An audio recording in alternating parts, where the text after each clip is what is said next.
So,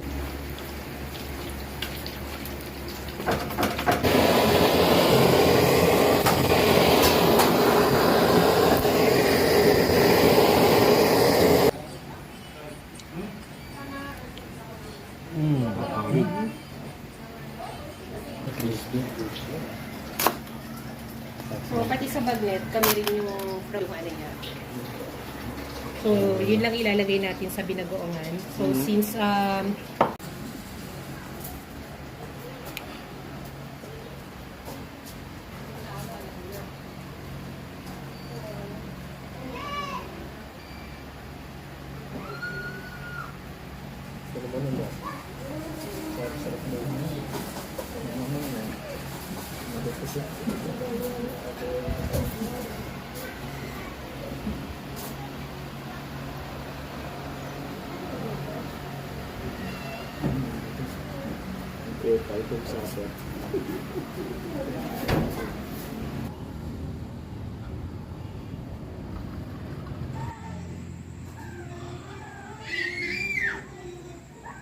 My God.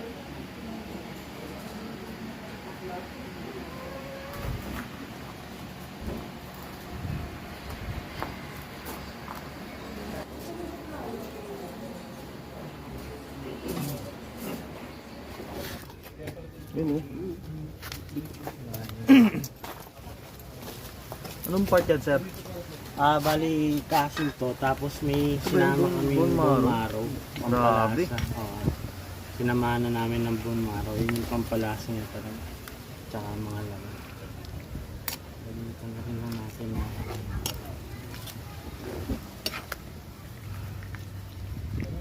may taba. Malasa. Ilang kilo yan, boss? Ano to eh, 2 kilo.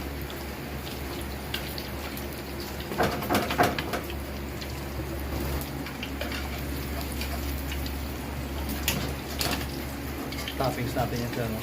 Tapos ang pa. Kailan natin ito. Kaya natin mga pao. Yung pinapakuluan kayo, sir. Ito yung pinapakulan natin kanina sa labas.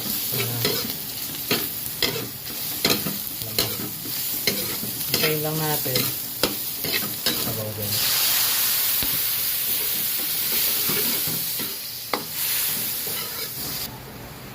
Ang palasa.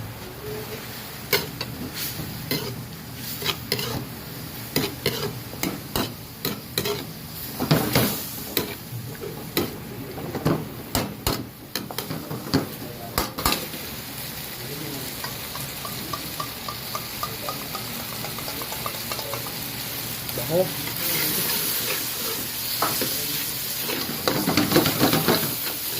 Kakapit yung ano yun, sir, no? Yung sauce dun sa... Makapit sa sa... Nalagay ng cornstarch. Kaya, okay na lang.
Sarap yun.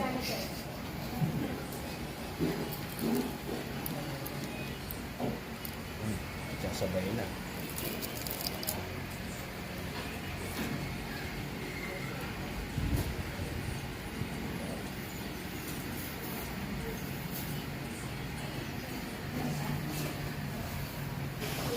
Sa bagoong kami yung gumagawa.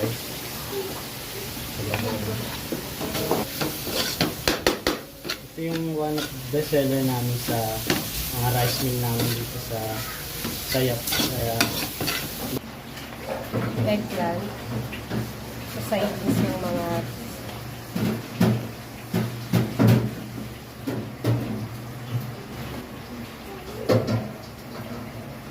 tapos pag naluto yung bagnet dito na. lalagay lang natin itong mixture ng sauce. Lagyan natin itong rice.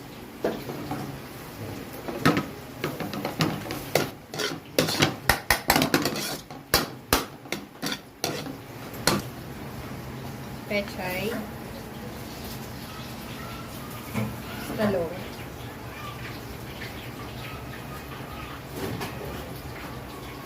Then yung sitaw. Bagoong, since kami na yung gumagawa, na may bili ako. Yun yung bagnet, sir, no? Ito yung bagnet natin, medyo crispy na to. Parang masarap talaga lutong luto. Angasan natin. Hindi mula. Ito yung pinaka main course ng ulam. Ayan natin ang ating bagnet.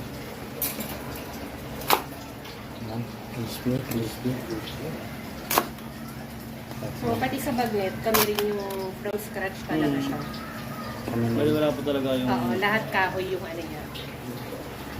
So, yun lang ilalagay natin sa binagoongan. So, since, pag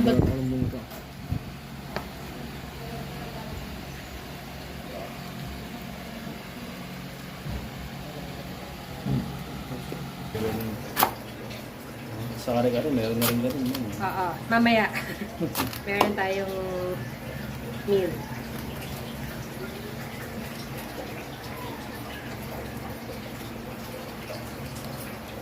So, lalagyan lang natin ng konting garnish.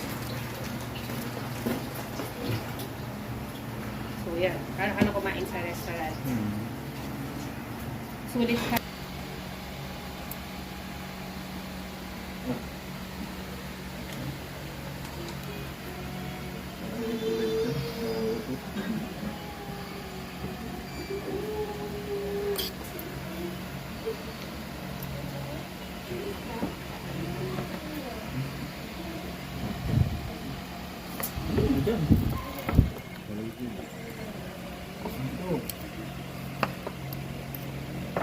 Ano yun?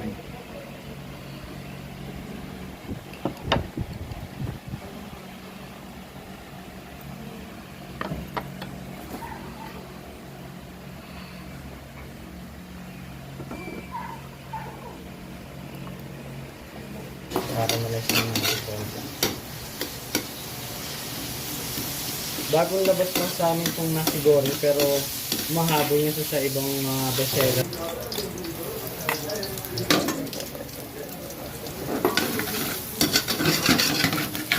Tapos, gusto natin sili.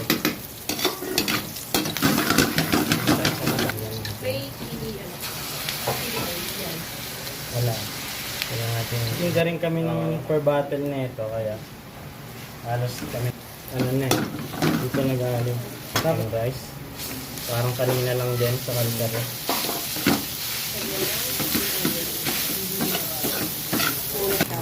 Kasi kailangan lutuin mo muna sa bago inan. Tapos toyo sa kapit. Medyo ito na.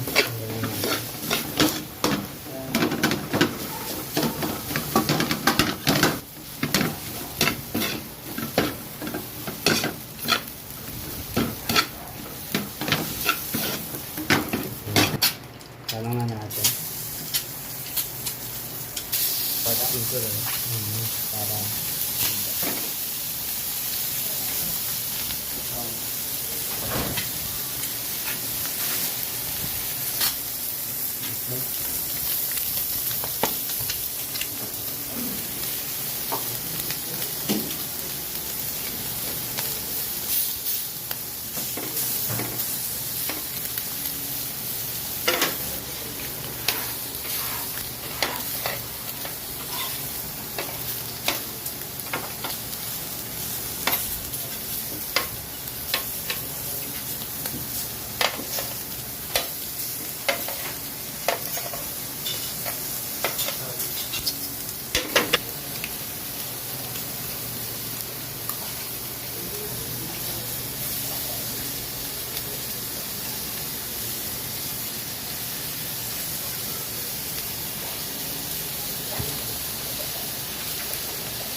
meron din kami mga Pinoy shawarma, kaligay with seafood wings, sinigang, fried sinigang, wala siyang sabaw. Fried mo na, no? Ibang-iba talaga man. Oo. Kasi ang iniisip namin is yung mga people on the go. Kung habang nagda-drive ka, gusto mo kumain ng, minahanap mo kasi usually sa mga bulalo, yung lasa talaga eh.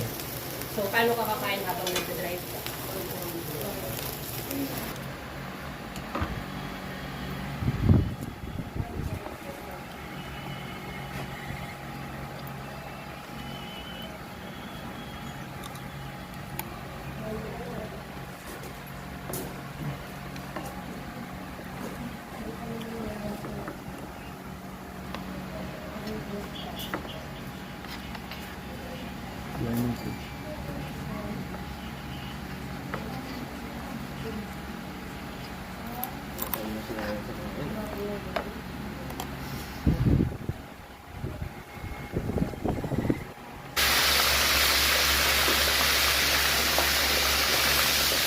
Kasi ito yung chicken natin, chicken wings. Para sa binag, Para sa binagawang glaze. Mga ano na specialty namin dito sa sayap yung mga sakta natin.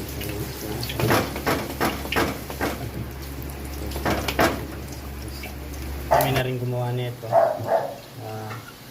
Para ano, ipa namin sa mga special na sama. pang wings talaga. Pang wings talaga siya. Kaya kasi medyo ano na tayo sa ulit-ulit na natin.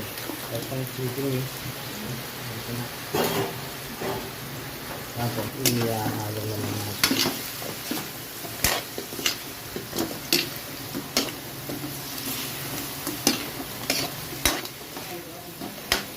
Doon naman ang kumain mo ah. Pagla. Ano mo na? Ano mo na?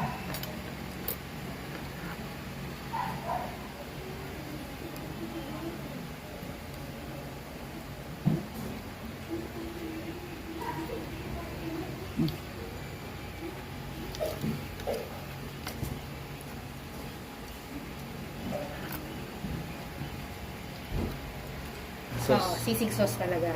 So, gumawa kami ng sisig sauce. Para kahit yung pinaka-crush niya, ano na siya, lasang-lasa. Pero ano na yung cheese eh.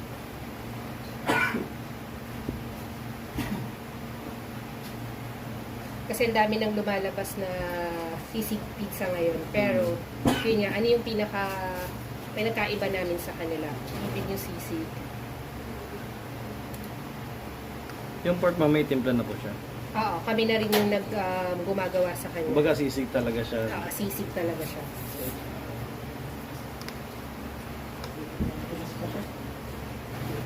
Green bell. Red bell. Sa paggawa naman ng pizza.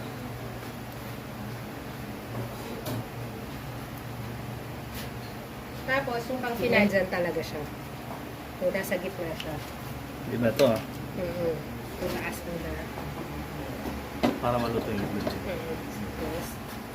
So, yan yung pinakamagiging base natin. So, level of spiciness pa rin. Tinatanong natin sa customer.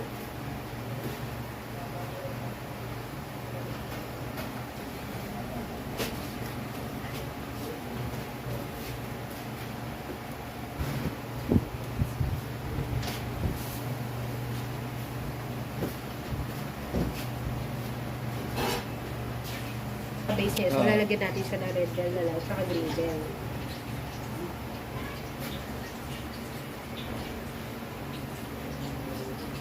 Para magkaroon siya ng kulay.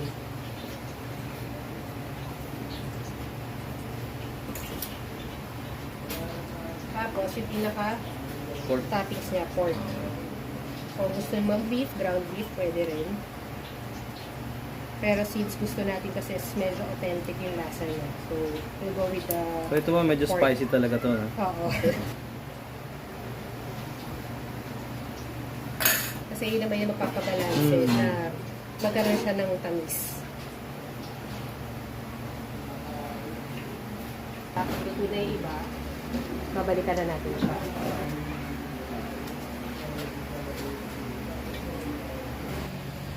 Happy ko.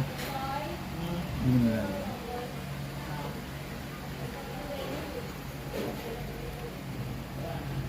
Sisig.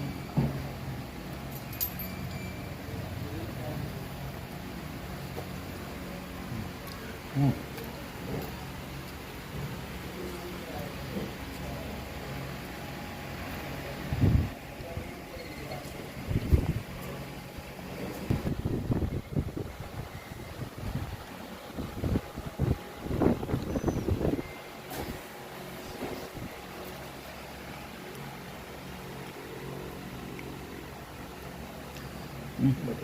Oh.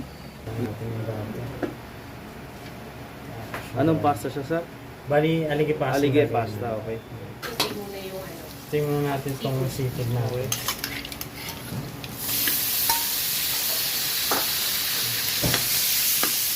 Ayan. Tingnan muna natin. Tingnan natin. Yan, lalagyan natin ng alige paste.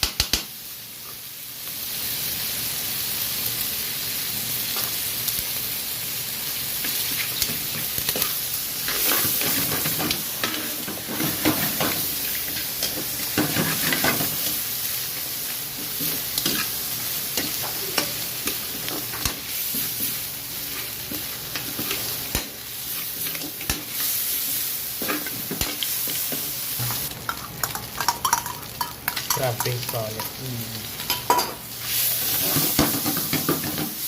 Saka natin nalamig yung pasta.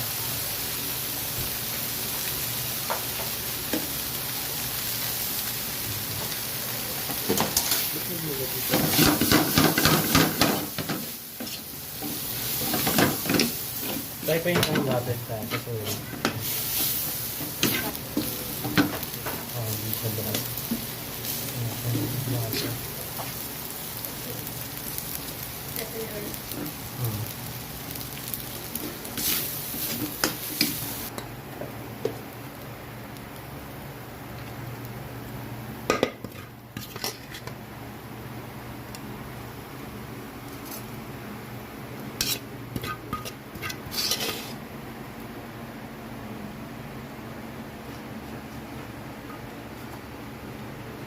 yung pasta, variation lang natin yung mga seafood niya.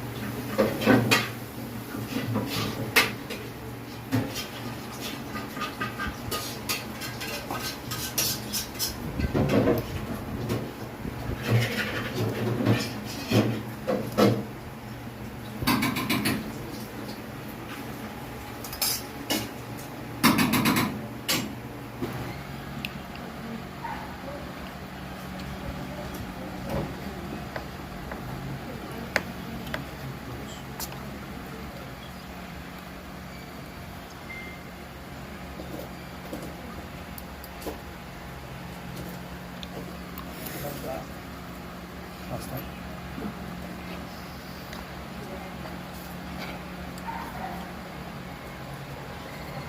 For topic is seafood.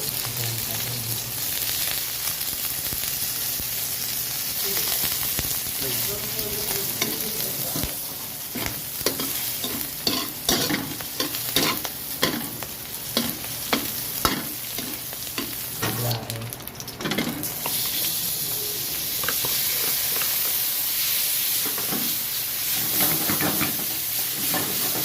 Tingnan natin ang konti.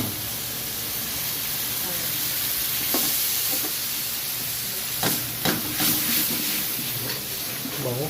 Ito yung naging parang sauce niya sa ating lansa. Pero masarap. Depende na rin sa inyo kung gusto nyo na spicy siya, lalagyan natin sa burnt spicy. Pero pag gusto nyo yung natural way lang, at least spicy. Depende pa rin, tinatanong pa rin natin sa customer din kung ano yung gusto nila. Kumbaga sa beauty may level of sweetness. Dito naman sa amin, may level of spiciness.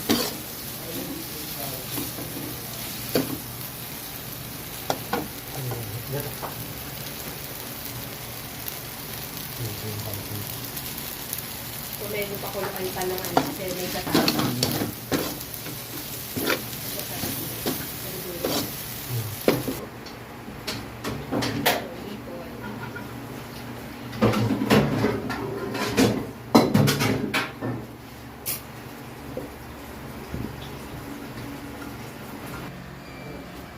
Ha?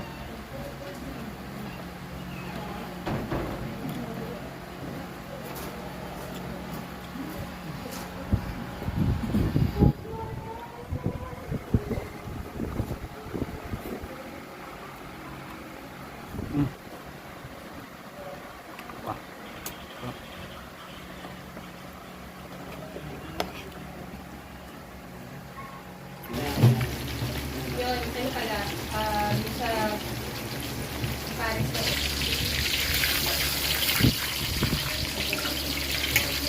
Ano natin?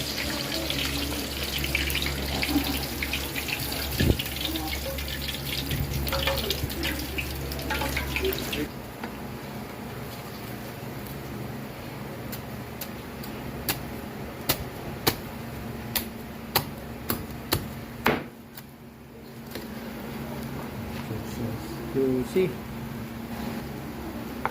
Okay. Stopin natin.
kasi Naka-pre-cook na kasi yung mga bulalo natin.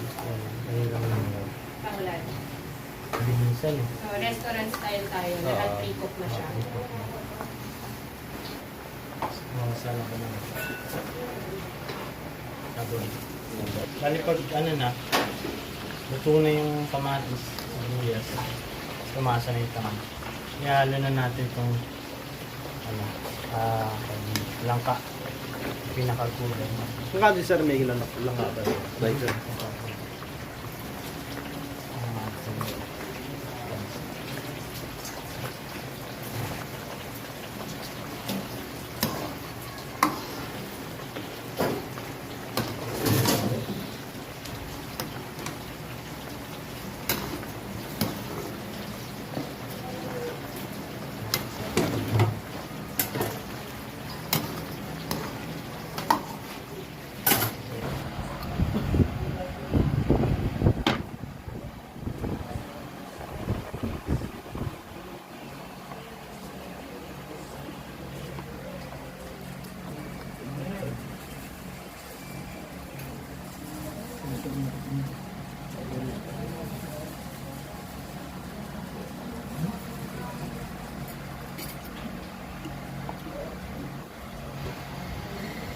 Fancy.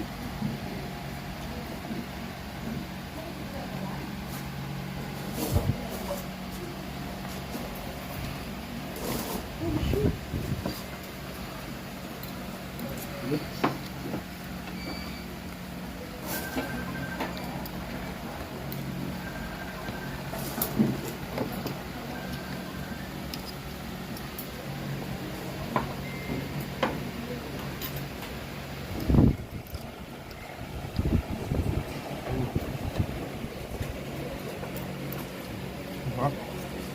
Sarap. Langka.